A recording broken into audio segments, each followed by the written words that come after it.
తన కుటుంబాన్ని చంపేస్తానని బెదిరించాడని మాలంపాటి భాస్కర్ రెడ్డిపై ఎమ్మెల్యే బోడే ప్రసాద్ పోలీసులకు ఫిర్యాదు చేశారు. మరింత సమాచారం మా ప్రతినిధి ఓబులేసుని అడిగి తెలుసుకుందాం. ఓబులేసు, ఎమ్మెల్యే బోడే ప్రసాద్ కుటుంబానికి బెదిరింపుల వ్యవహారంలో తాజా సమాచారం ఏంటి? శర్మ, కృష్ణా జిల్లా పెనంలూరు చెందినటువంటి ఎమ్మెల్యే బోడే ప్రసాద్ కుటుంబానికి బెదిరింపులు అయితే నిన్న రోజు రావడం జరిగింది. ఇది వైసీపీకి చెందినటువంటి అభిమానులు కావచ్చు, లేదా కార్యకర్తలైనటువంటి స్థానికులైనటువంటి మాలంపాటి భాస్కర్ రెడ్డి నుంచి బెదిరింపులు వచ్చినట్టు తన కుటుంబాన్ని అంతం చేస్తానని, తనపై కక్ష తీసుకుంటానని చెప్పేసి ఈ మాలంపాటి భాస్కర్ రెడ్డి అనే వ్యక్తి నేరుగా ఫోన్ ద్వారా కాకుండా ఫేస్బుక్ ద్వారా కూడా బెదిరించినట్లు ఈ ఎమ్మెల్యే బోడే ప్రసాద్ పోలీసులకు ఫిర్యాదు చేయడం జరిగింది.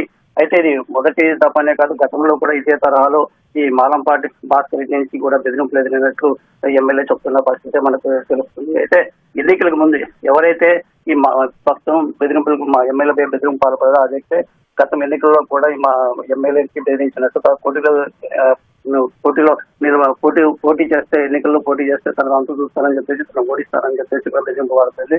అయితే ఇతను గత ఎన్నికల నుంచి కూడా వైసీపీ కార్యకర్తగాను, వైసీపీ అభిమానిగాను చంద్రబాబు నాయుడు తన లోకేష్ చంద్రబాబు భార్య మీద కూడా ఫేస్బుక్ ద్వారా కూడా యూకే నుంచి కూడా ఇతరులను ఫేస్బుక్ లో సోషల్ మీడియాలో అసభ్యకరమైన పదజాలు పోస్టింగ్ చేస్తున్న పరిస్థితి. ఇదే క్రమంలో ఎన్నికలు నిలబడిన ఆ ప్రాంతం తెలంగాణ నుంచి ఎన్నికలు నిలబడిన బోడే ప్రసాద్ కూడా బెదిరించడం జరిగింది. అయితే అప్పట్లో కూడా ఎమ్మెల్యే వ్యక్తిగా పోటీ చేస్తున్న బోడే ప్రసాద్ పోలీసులు ఫిర్యాదు చేయడం ప్రస్తుతం తర్వాత అయితే అప్పుడు బెదిరింపులకు కాను పోలీసులు కేసు నమోదు చేయడం, ఆయన అప్పటి వరకు యూకేలో ఉండడంతో ఎలాంటి చర్యలు తీసుకోలేదు. అయితే స్థానికంగా ఉంటున్న తండ్రి చనిపోవడంతో గ్రామానికి కూడా రాకుండా తన తండ్రిని వేరే ప్రాంతానికి తీసుకెళ్లి అంత్యక్రియలు నిర్వహించిన పరిస్థితి ఉంది. అయితే తర్వాత తిరిగి గ్రామానికి రావడంతో బెదిరింపులు పాల్పడిన వ్యక్తిని పోలీసులు అరెస్ట్ చేస్తున్న టైంతో ఆయన వేరే ప్రాంతానికి వెళ్ళిపోవడం, తర్వాత గ్రామానికి రావడం, అప్పటి నుంచి బోడే ప్రసాద్ పై ఆశ్రయించుకోవడం మరోసారి బెదిరింపు పాల్పడినట్టు తెలుస్తుంది.